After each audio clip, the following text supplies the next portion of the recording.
Hi, everybody. Thank you so much for joining us. We are so glad that you could be with us this evening as we talk about some incredible places that are just here in the United States that are absolutely worth seeing.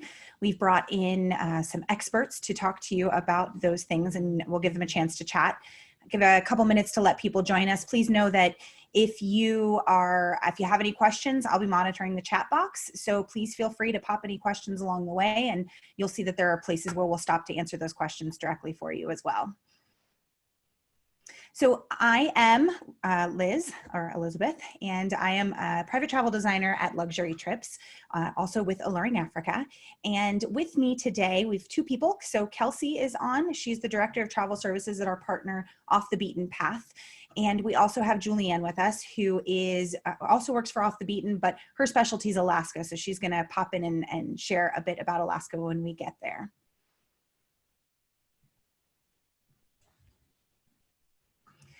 So I'm going to take this time, if you are not familiar with Luxury Trips and what we do, our purpose is to create rich and meaningful connections through enhancing your lives through travel with a purpose.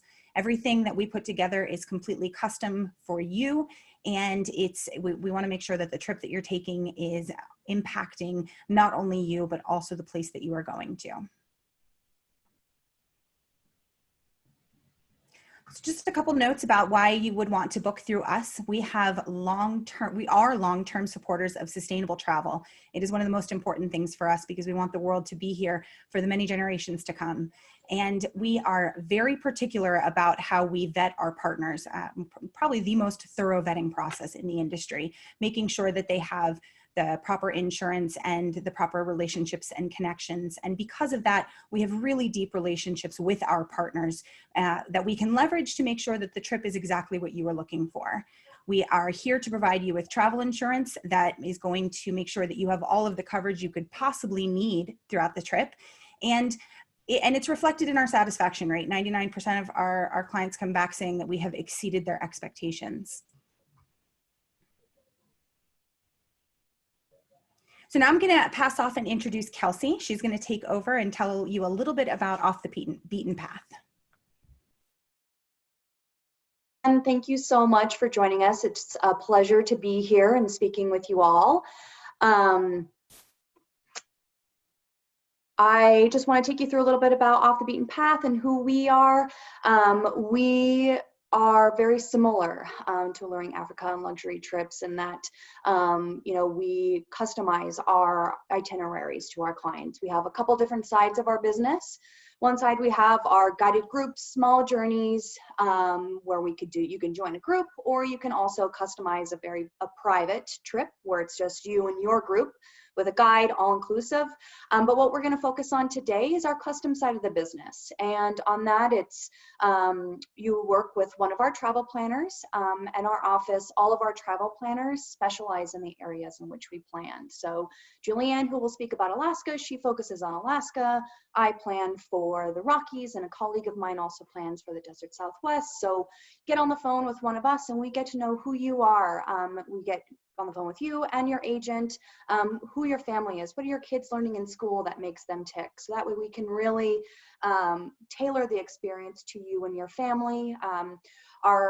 In every area that we go, we work with local guides. Some of them have been contracted with Off the Beaten Path since our inception over 30 years ago. Some are a little bit newer, but they're all local naturalists or historians in the area that can take you through it and engage the family in ways that you might not be able to without them. No two itineraries that we put together are the same, because for us it's really important that we take all of your interests and abilities and combine it with our knowledge on the area to make this special for you. So we might go through today, a couple itineraries, but I could guarantee you that if we got on the phone with you, they would be completely different for you and your family. Again, just getting to know you and making sure that that the experience that you're looking for is what we end up booking for you. We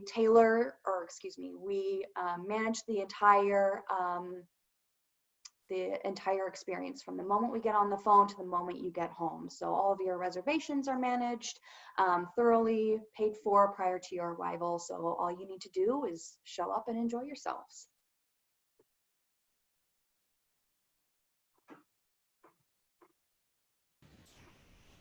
The first area that we're going to talk about is Alaska.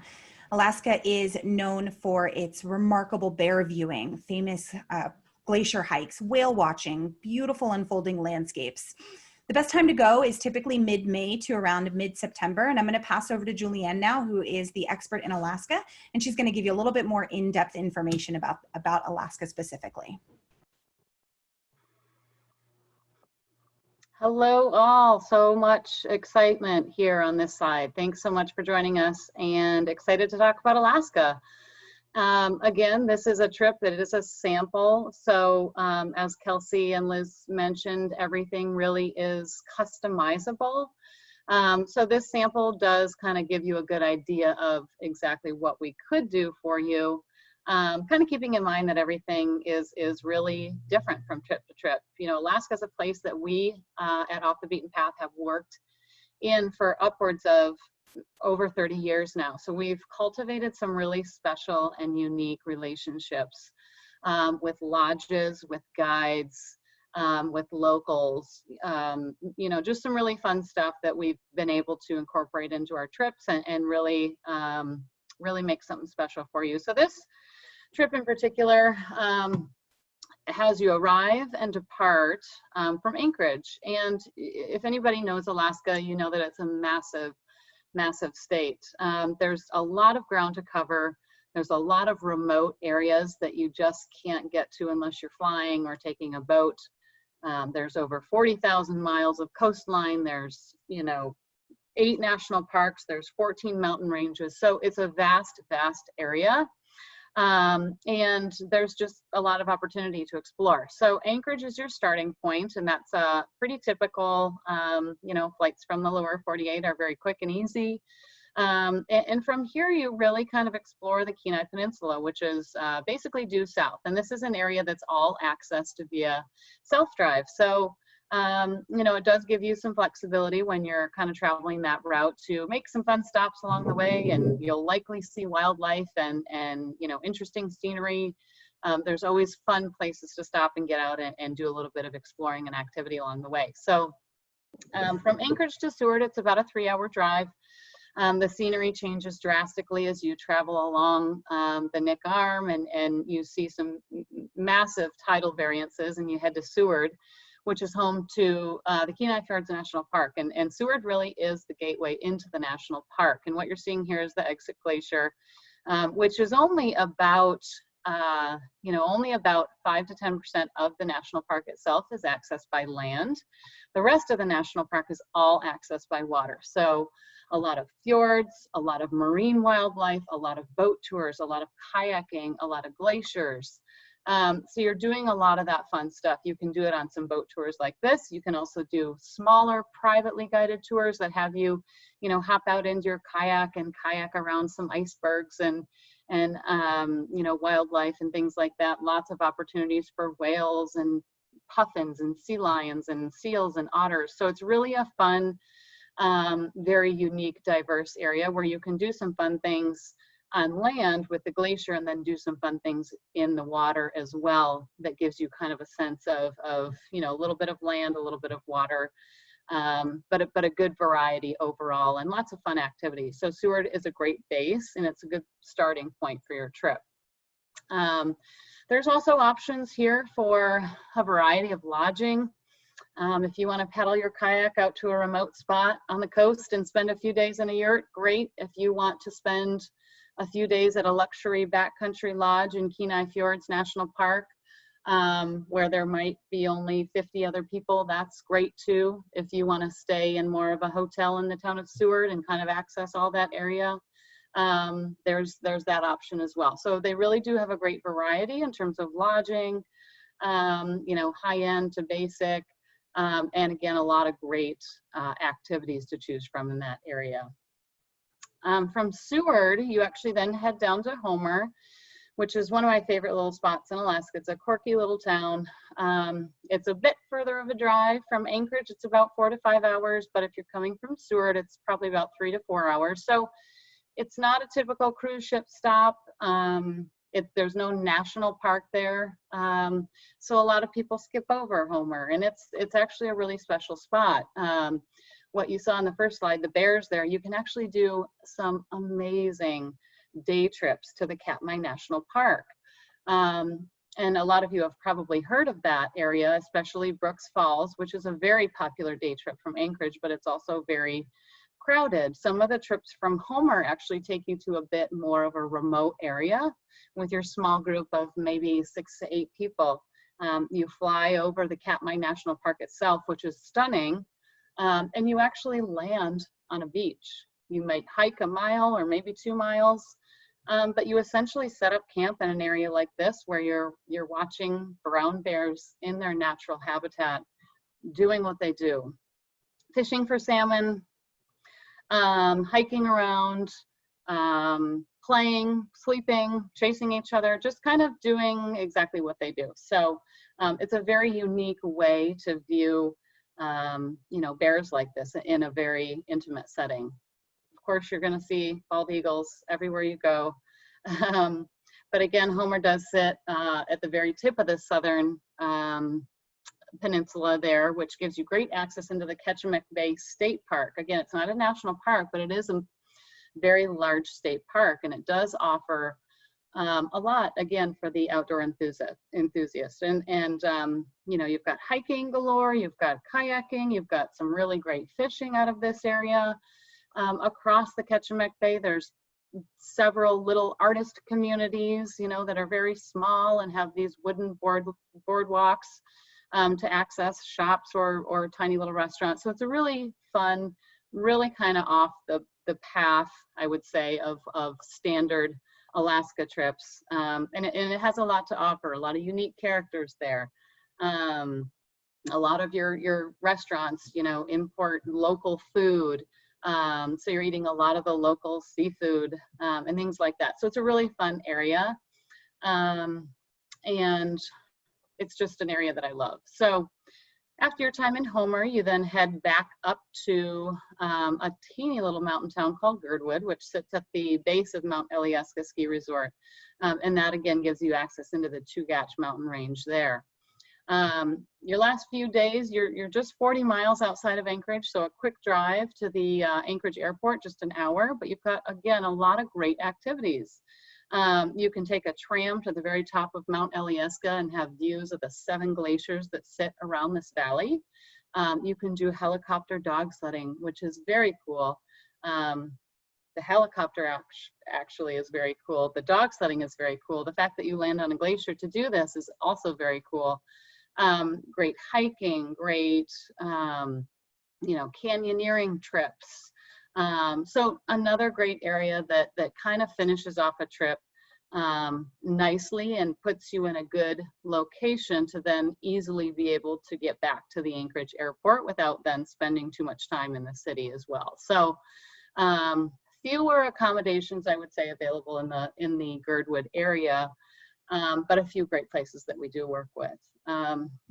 So again, we talked a little bit about accommodations in Seward, but Homer has the same style of opportunities where you can take a boat to a remote backcountry lodge that's a little bit more high-end, a little more upscale, and hang out for a few days and enjoy, their local guides, doing some fun hiking or doing some remote kayaking or visiting some of those smaller villages.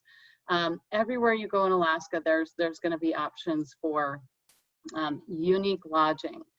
This here is the Hotel Alyeska, which is located in Girdwood, which would be your last stop. So it's kind of nice to finish with a nice modern spot with full service amenities before you set off on your way home. But Anchorage can also be a great spot for, tacking on any number of other unique opportunities in Alaska. You can, maybe you want to do some fishing, fly to a remote fishing lodge for a few days and do a little bit of fishing. Maybe you'd like to head up to Denali and tack on a few days there. That's very accessible from Anchorage. Maybe you'd like to head over to a different national park Wrangell St. Elias, for example, which is the nation's largest national park. So from Anchorage, you really, you've got access to a lot of different areas, and it's very easy to do the whole Kenai Peninsula as we just talked about, but then sort of tack on any number of other options as well.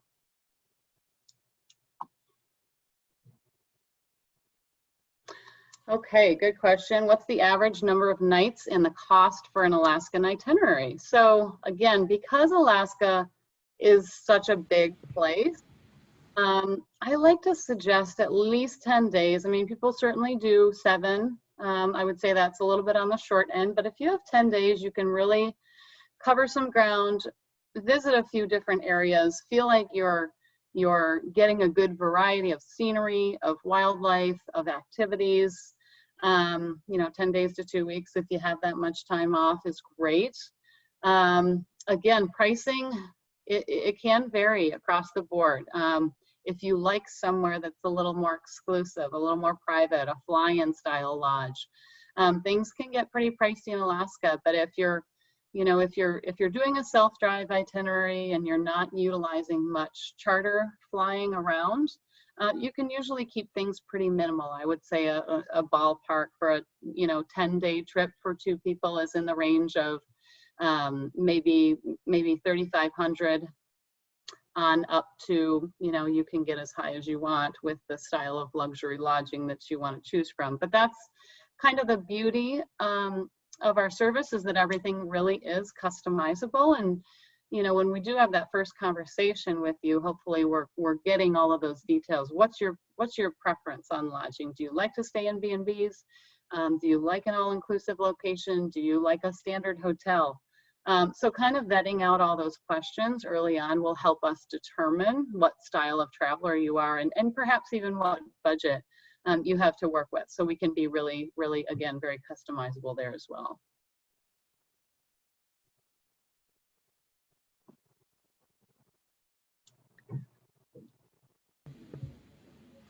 All right, so if you do have any other questions as it relates to Alaska, Julianne's actually going to pop off now, but feel free to send those through and we'll be happy to answer them for you. Oh, we just actually got one here. Is travel possible this August with COVID?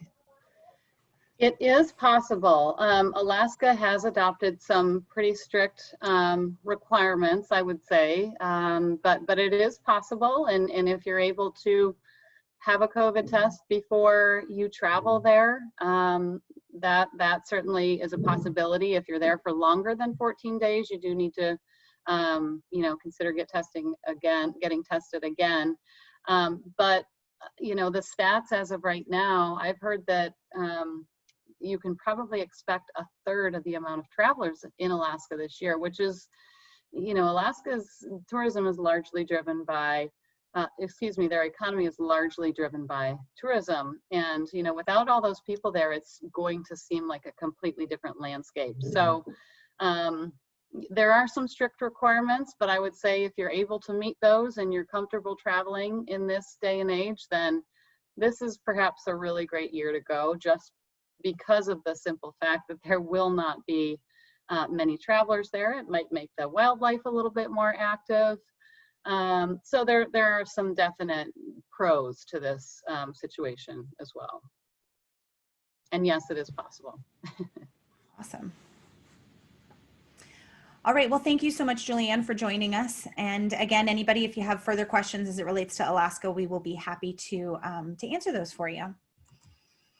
So we're going to speak now about Yellowstone and Grand Teton. Grand Teton's natural beauty is just really attractive with its hiking trails, floating down the Snake River, picnics beside the lake, horseback riding, mountain biking, get up early and go on a hot air balloon flight, or maybe even go to a rodeo. Yellowstone is a little bit more subtle in its beauty. It's got beautiful sweeping valleys, rambling rivers. It's kind of known, it's got the nickname of the American Serengeti with the geothermal features and prolific wildlife. So it is an incredible place to visit, especially if you've got a naturalist guide that's with you, adding value, helping you kind of interpret everything there is to know. Good time to visit Yellowstone and Grand Teton would be mid-May to mid-October. And I'm going to pass it back to Kelsey, who's going to give you a little bit more detail and specifics about it. Awesome. Okay, so diving right in, I love to kind of break down Yellowstone by two different parts. So I'll kind of go through the itinerary and then do that. Bozeman, Montana, which is where Off the Beaten Path is located. So that's home for us. We're just about an hour and a half north from the north entrance of Yellowstone National Park. So it's a great stop to fly into. We have a great downtown area with some wonderful restaurants, art galleries, and shops if you want to spend a couple nights here. The average trip to the Yellowstone and the Tetons, because they're so close to one another, I love to suggest hitting both of them if your time allows. Ideally, I love people to have at least 8 nights. That really gives you enough time to immerse yourself into the parks and not just feel like you're jumping out of your car to snap a photo of Old Faithful to jump back in your car to drive off to the next stop. So starting in Bozeman, like I said, a great place to stop, and then an hour and a half to the north entrance of Yellowstone. I love to position people just outside the north entrance. You know, accommodations in this area really vary, but there's a really great glamping teepee option just outside the north entrance of Yellowstone. So it's a great spot to position. From here, you can do some whitewater rafting or a scenic float out on the Yellowstone River, do some hiking in the Tim Miner Basin, which is a beautiful area outside of Yellowstone as well. Or you can also pop into the northern entrance of Yellowstone from there. So it's kind of a great place to get a little bit of glamping in. It's my favorite glamping opportunity in the area. There's also a couple higher end lodges, some historic properties as well in the just outside the north entrance. So it's kind of a great place to kickstart the itinerary. And then once we kind of move into the park, like I said, I like to break it down into kind of the northern area and then more central and southern area. You know, for Off the Beaten Path, we love, you know, we like the higher end places, but for us too, it's all about an experience. And one of my favorite experiences in this area is the northeast corner of Yellowstone and 2 small towns just outside the park called Silvergate and Cook City. There's, you know, population of a couple hundred people, but some great small mom and pop type restaurants, clean and comfortable cabins, and really location is prime here. You're about 15 minutes from the heart of the Lamar Valley, which is what Liz had mentioned, really that American Serengeti. Wildlife viewing here is fantastic. Getting out with a naturalist guide in the early hours of the morning or later in the day to get out and do some wildlife viewing. The Lamar Valley is where the majority of the wolf packs are. And so if you get out early enough, you can go see if you can see them. Of course, bison galore, elk, moose, bald eagles, tons of other bird life, you name it, it's there. And our naturalist guides, they spend so much time in the parks and the year round, really. So they really know these areas like the back of their hands. And the Rockies is one destination that we have been working in since our inception 35 years ago. So we really know it very well. And so the guides know the great nooks and crannies to get you in to see the best wildlife. And there, you know, there might be a carcass that there was a bear seen or wolves or something the day prior. So they really know these places to take you to get the best wildlife viewing. And like I said, early times in the morning or later in the day are prime. And if you're looking at the best time of year to travel to do some wildlife viewing, it's going to be in that early mid-spring time and then middle of September is great because that's when the elk rut starts. So to be part of that and be able to witness that is pretty magical. So positioning yourself, like I said, in that northeast corner, staying in Silvergate and Cook City. Also, not only are you right outside the Lamar Valley, but you're right in the heart of the Beartooth Absaroka Wilderness. So the hiking there is fantastic. The Beartooth Mountain Range is home to the highest peaks in the state of Montana. So if you're a hiker and like to enjoy a picnic lunch next to a high altitude lake, it's definitely a great place to do that. Then as you're kind of moving along, I love to position people within the heart of the park. You know, again, location is key. National park lodges are, you know, sometimes a little bit more rustic, sometimes a little bit higher end, depending on which park you're in. But again, location is great to get you to see some of these wonderful sites. So being able to position in the heart of the park for a couple nights, whether it's at Lake or near Old Faithful, that portion of the trip is when we really like to focus on the thermal features and the geysers and hot pots and things like that. So again, we can get you out with a naturalist guide, and they'll take you through the ins and outs and the workings of the park and what makes it so unique. And or even just to get out and do a full day of hiking. The great thing too about working with our naturalist guides is a lot of the places they're going to take you are not necessarily mentioned in the guidebooks that you might find on the shelf at your local Barnes and Noble. They really know the special places to go. One of my favorite ways to explore the some of the geyser basins as well as by water. Lake Yellowstone is gorgeous, and from the water you can see some of the different geyser basins. And so getting out on a privately guided or a group day of kayaking or half day of kayaking is pretty exceptional. I've had, you know, it's really easy paddling, young kids can do it, and you go at your own pace, enjoy lunch on a secluded beach off of, you know, one of the islands or one of the shorelines there on the lake. And there's a ton of different geyser basins there within the lake. So it's a really great way to explore that part of the park while kind of stepping away from some of the larger crowds that tend to congregate at the, you know, the iconic sites like Old Faithful or Grand Prismatic Springs. They're all wonderful and definitely worth a visit. But this is just kind of a special and unique way to get out and experience this special side of Yellowstone.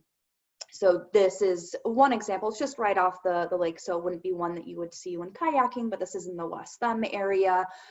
Just the colors are fantastic, and it's just a really unique experience. So, you know, 3-4 nights in the Yellowstone region tends to work out really well. If you have more time, great. We can definitely get you to see more things.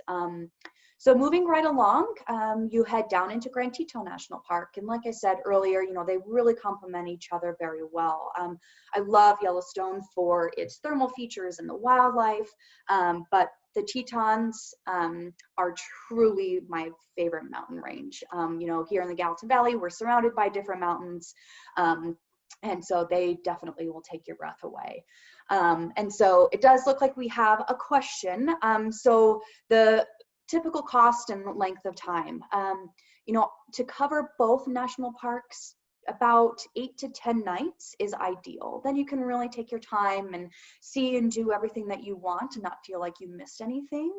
And then the typical cost per day, on average for, you know, a family of 4, depending on your accommodation style and how many activities you're interested in, can range anywhere from about $300-400 per person per day upwards to, you know, $600-700 per person per day. So like my colleague Julianne mentioned a little earlier, it's all about you guys. So we like to know everything, all of your interests and what you're wanting to do, so we can tailor this experience to your expectations. So last, again, but certainly not least, heading into the Tetons. Activities here, just getting out and exploring this incredible mountain range is the highlight. Like I said, they're just gorgeous, just kind of jutting out from the middle of nowhere, it feels like, and the ecosystem in this area is vast and completely different. So getting out with a naturalist guide is really great in this area, and he will take you through the different types of flora and fauna, and as well as do some hiking in and outside of the park. Wildlife viewing is incredible here as well. A lot more elk and moose. You can see bears here too. And a couple other activities in Grand Teton National Park that we love to suggest.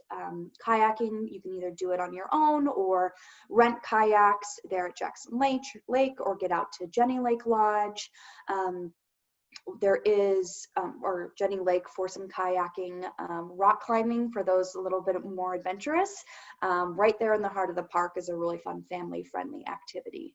And of course, floating down the Snake River. This can happen in the heart of Grand Teton National Park along the Snake River, where it's a little bit slower paced. Again, early morning or in the evening is key for these because a lot of wildlife congregate around the river. So if you get out on one of the first floats in the morning, you're more prone to see moose or elk on the side of the river taking their morning drink, or bald eagles and different wildlife. So it's a pretty wonderful experience there. If you're into a little bit more exciting, thrilling whitewater rafting, there are class 2 and class 3 rapids just further south of the park, based out of the town of Jackson Hole, which is a really great kind of ending point to this trip if your time allows. Jackson is another really great small cowboy mountain town. This is where you could attend. They do have their nightly rodeo. You have Jackson Hole Ski Resort near Teton Village, where you can take the tram to the top of Rendezvous Peak to do some hiking from the top of there, or go down to the other ski resort in town that has a really fun family-friendly alpine slide. Walk around to all the great restaurants, you name it. Jackson Hole is a really great place to kind of be the other bookend of the trip. I kind of mentioned a few different types of accommodations along the route. This image here is the newly built luxury Sage Lodge in the just north of Yellowstone National Park in Paradise Valley. Absolutely gorgeous. The peak there is Immigrant Peak. Service is fantastic. So a lot of those types of accommodations. This is the Rustic Inn in Jackson Hole. I mentioned a little bit of glamping. There's also, an Amman property there in Jackson if you're looking for really high end, and a really good mix of everything. Some within walking distance from town, some a little bit more remote, guest ranches to give you that Western feel. But we can definitely, pair your style of accommodation within this area. We get a lot more high-end options closer to Jackson than we do a little bit further north, but they all really complement the areas that they're at. So with that said, any other questions on the Rocky Mountains?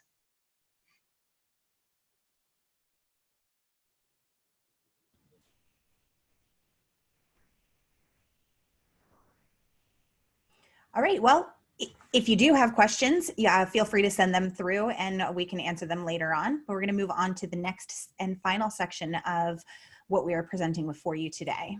And that is the desert Southwest. So the Southwest is full of fascinating history of the ancient people who lived there before, deep canyons and beautiful desert landscapes. Activities range from hiking, canyoneering, stargazing, renting a powerboat out on Lake Powell, or rafting as well in the Colorado River, and many more activities. The best time to go to the desert Southwest is typically in the spring and also in the fall. So good to start thinking about hopefully travel maybe a little bit later in the year. And I'm going to pass it back to Kelsey so that she can give you a little bit more in-depth information about this beautiful region. Great. So again, kind of looking at a map, some great gateway cities to explore the Southwest.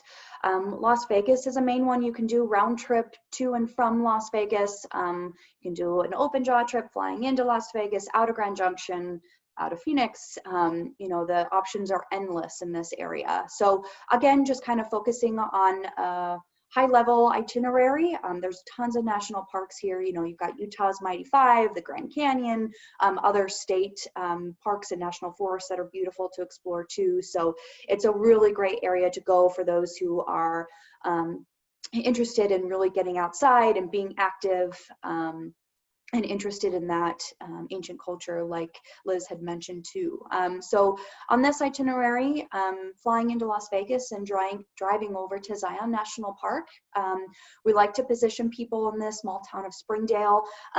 It's right outside the national park. Great accommodation options, again, ranging from higher end, right there along the river with beautiful views of the park, or smaller mom-and-pop type bed and breakfasts, or whatever you prefer.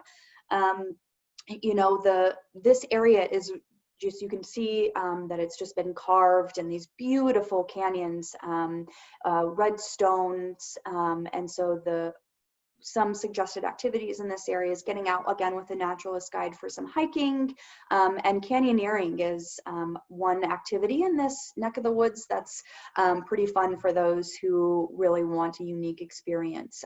Getting into some of these slot canyons, and hiking and climbing and rappelling through these using your own devices. And again, it's very family friendly. We've had really young kids do it, and older couples do it as well. So it's a really great and unique way to explore this area. And Zion's a smaller national park compared to Yellowstone and Grand Teton that we just touched on. So this is a really fun way to kind of explore the nooks and crannies of this park while getting off of some of the main trails as well.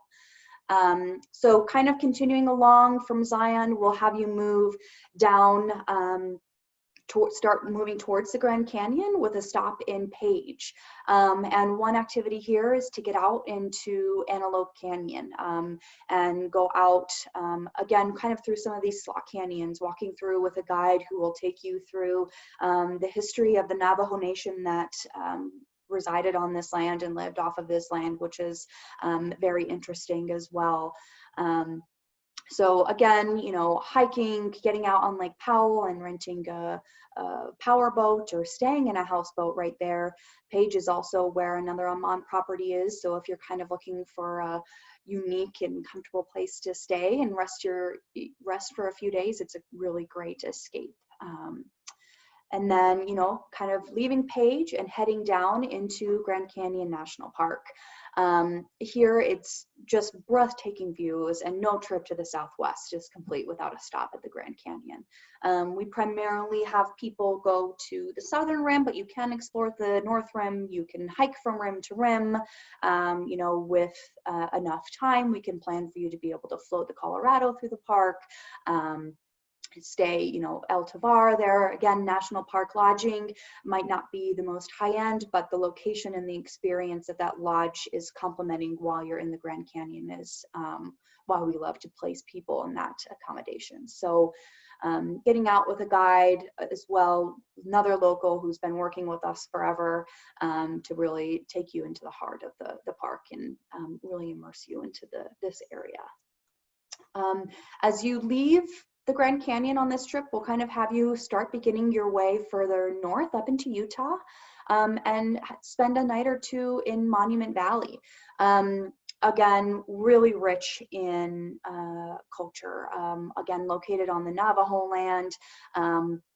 Getting out with a naturalist guide here who also specializes in the Navajo culture.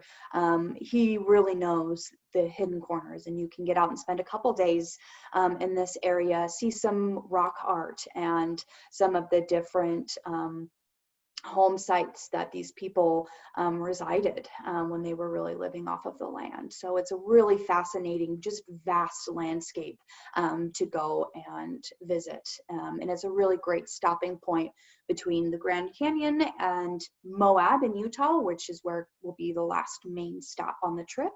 And, you know, from Monument Valley, if you're really interested in the cultural side of things, I love to suggest at least 2 nights here. So you really get that full day with the guide to get into some of these unique areas that might require a little bit more hiking or just time to get back into. Last but not least, another one of Utah's mighty 5 national parks is Arches. Smaller in size again, but definitely not short of any spectacular landscapes. You just kind of drive up and over from Moab, and then you bump down and back into the national park, and it just welcomes you with the image that you see here with these you know, water carved arches and different rock formations that are just breathtaking. In this area, you know, you can get out and do some hiking by foot, or you can also do some ATVing where your guide will take you out. This is a really great way to kind of get further into the backcountry and then do some hiking from there. You know, temperatures in the Southwest, especially in the summer months, can be pretty warm. So that's why we love to suggest the spring and fall months.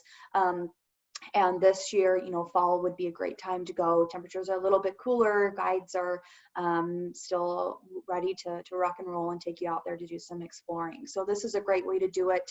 There's also similar experiences in Canyonlands National Park, which is also very close to Moab. And so you can get in to explore the Needles District, go out and do some whitewater rafting on the Colorado River, enjoy a slower, more scenic float on the Green River. So yeah, the Desert Southwest is really home to culture, hiking, canyoneering, a lot of exciting, you know, different types of adventures like that. And last but certainly not least as well, the stargazing in this area with very minimal light pollution, it's exceptional. So we can get you out with a local astronomer to take advantage of some of these clear, beautiful skies at night, depending of course on the weather and the moon during your stay. It's a really great place to view the Milky Way and different constellations with the help of a local expert. Excuse me.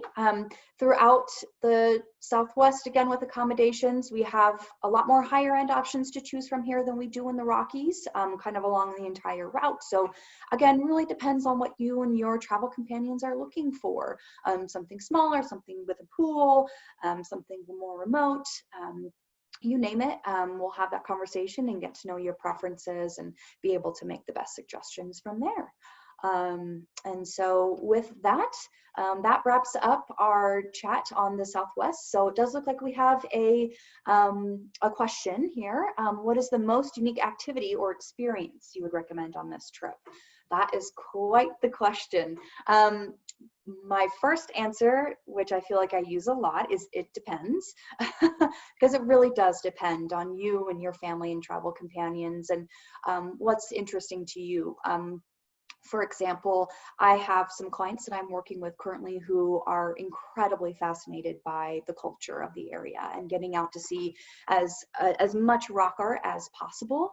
So I have them going out with some of our guides located in the Moab area to get out for a multi-day trip of camping. If you're open to doing some camping in Canyonlands National Park specifically, we can really get you into some incredible areas that really take some time to get into. So on day one, you leave Moab and you go and drive kind of ATV for several miles, and then you can hike down in on the sand to this beautiful, it's not the Great Gallery, but it's another one of the rock panels that's deep in the heart of the Needles District in the Canyonlands National Park.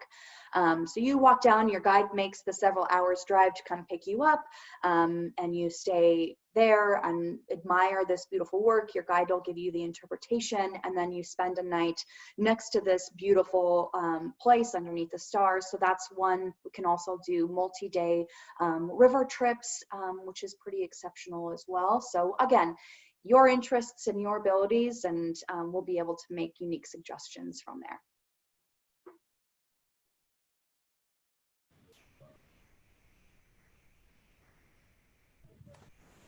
All right, great. So if you have more questions, feel free to send them through. We're just gonna talk about a couple more things before we wrap up. And thanks again for taking the time to chat with us today and learn about all these amazing things. Thank you, Kelsey, for filling everybody in. I know I am excited to visit these places. So this slide touches a bit on, you know, the question that's in everyone's mind right now. How can we even begin thinking about travel? What is that gonna look like? What are people doing to make sure that that you're safe and you're protected? So, you know, this is changing daily, but what we do know is that we are constantly watching it, constantly keeping up with the updates, and making sure that everywhere that we would even consider to send you has put in a policy in place that is going to make you feel as safe as possible. Sticking to, you know, smaller locations or occupancy, those kinds of things. And as you start to decide where you want to go, when you want to go, please reach out to us and we can walk you through those kinds of things. We briefly touched on, you know, going to Alaska, you may have to get a test. You have to get a test before arriving. So each state individually has their own set of rules in addition to the various properties and such. So we have that information. We're happy to share it with you and know that we're staying on top of it. And we'll only recommend something that makes you feel safe and comfortable. The other thing to note is that as a result, availability is a bit limited. A lot of people, at least US based, are talking about traveling and wanting to at least stay in the States for those that are kind of getting a little stir crazy. So if it is something that you're interested in doing, understand that A, availability might be a little bit tight, and B, occupancy, because of the occupancy levels that a lot of places are putting into place, they are not operating at 100%, which then also decreases availability too. So be sure to reach out to us and chat with us about that, and so we can make sure that you are able to get the trip that you're looking for. And we certainly will not put you somewhere just because that's all that's available. It's got to be the right fit for you. So we're not behind saying, you know what, maybe we need to hold off for a couple of months, or till next year, to make sure that we're getting the trip that you've always dreamed of. The payment terms are pretty standard. So typically, just so you have an idea, if you're looking at a trip and you're ready to go, it's 50% to secure the trip. And then typically final payment is due at 90 days. Of course, if for some reason, as things do continue to change rapidly, and you aren't able to make this trip, we of course will protect that for you and make sure that we can postpone that trip to a later date, or it will turn into some kind of travel credit. So it's, the money's not lost if you can't travel due to coronavirus or what have you. So that's it. Here's the contact details. You know how to get a hold of us. Feel free to reach out via email or phone. We would love to chat with you, even if you just want to sit and dream and talk about some options that really fit for you, because as Kelsey has reiterated a couple times, it is about you and your preferences and your interests. So, give us a call and we can talk about what is your travel dream? What have you always wanted to see or do? And we'd be happy to help you with that. Just got a quick question from Kim saying, are you responsible for your own airfare? So the answer to that is yes. However, I am happy to, and Kelsey also can make recommendations to say, you want to fly into this airport, it makes the most sense because of this reason. Happy to walk you through that process and give you recommendations and help you find the best flight possible. So you'll book it on your own, but we'll be there to support you to make sure you're booking the best possible flight.